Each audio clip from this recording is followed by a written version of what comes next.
Bisnis Law Pas FM bersama Dr. Ricardo Simanjuntak SH LLM.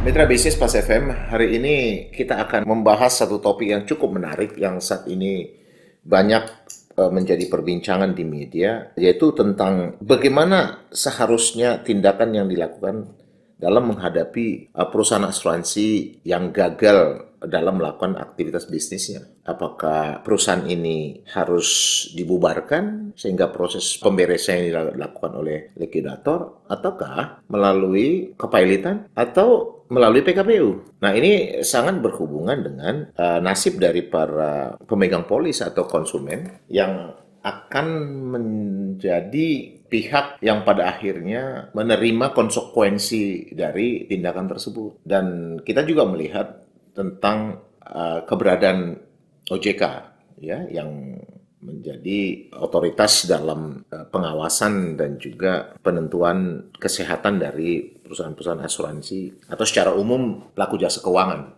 di Indonesia.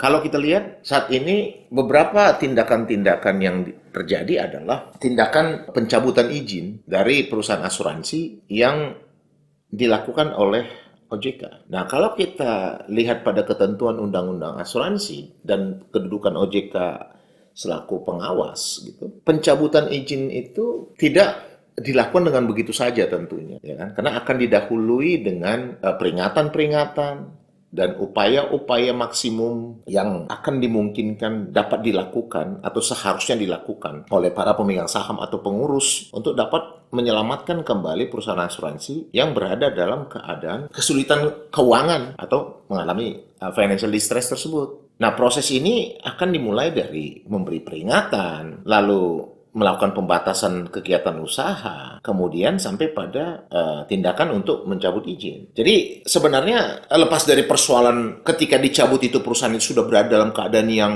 sangat-sangat tidak baik gitu ya, atau sangat sakit gitu, itu saya pikir suatu hal yang lain. Tapi yang kita katakan adalah bahwa memang harus ada satu tindakan untuk mengakhiri keberadaan perusahaan tersebut ketika dia tidak mampu lagi memperbaiki status atau kesehatan keuangannya. Mitra bisnis, kalau kita lihat di Indonesia, vehicle atau badan usaha dari aktivitas perasuransian itu, antara lain ya, itu bisa berbentuk perseroan terbatas, bisa koperasi juga, atau juga bisa mutual, tapi itu sebenarnya lebih pada faktor sejarah aja. Tapi kalau kita lihat pada umumnya, itu badan usahanya itu berbentuk perseroan terbatas. Ya, jadi perusahaan asuransi itu dijalankan dengan menggunakan commercial vehicle berbentuk perseroan terbatas. Nah, berdasarkan Undang-Undang PT ya, 40 tahun 2007, itu pencabutan izin berdasarkan pasal 142 ayat 1F Undang-Undang PT, itu menjadi salah satu dasar dari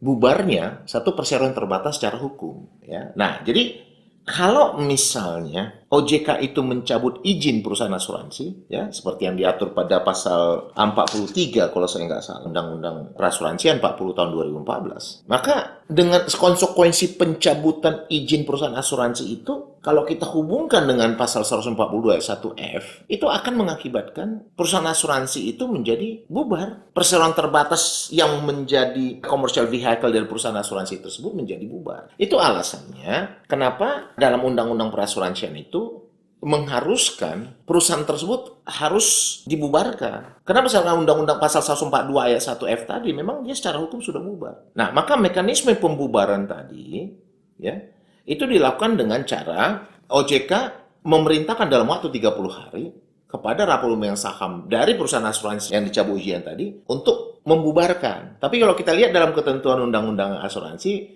sebenarnya tidak memutuskan membubarkan. Jadi rapat pemegang saham itu menyatakan bubar gitu loh. Kenapa? Karena keputusan itu bukan dari rapat pemegang saham, keputusan pembubaran itu terjadi demi hukum. Dasar hukumnya adalah pasal 142 ayat 1F Undang-Undang PT. Ketika izin dicabut, maka secara hukum dia bubar. Jadi sebenarnya rapat pemegang saham itu hanya menegaskan tentang bubarnya perusahaan tersebut sebagai akibat dari izin yang dicabut. Sehingga kalau mereka tidak bisa menyatakan tersebut atau rapat pemegang saham tidak bisa diselenggarakan dalam waktu yang diberikan oleh undang-undang, maka kewenangan itu bisa berpindah kepada OJK untuk menyatakan, bukan untuk memutuskan. Jadi saya agak saya mengkoreksi kata memutuskan di sana. Kenapa? Karena memutuskan itu adalah kewenangan dari RUPS, ya kan? Atau otoritas. Tidak. Otoritas, kewenangan otoritas mencabut izin. Konsekuensi pencabutan izin oleh Undang-Undang PT berdasarkan pasal 142 ayat 1F itu mengakibatkan bubar. Sehingga tinggal penegasan aja sebenarnya. Demikian pembahasan kita kali ini. Saya Dr. Ricardo Simanjuntak untuk Business Law Pacific.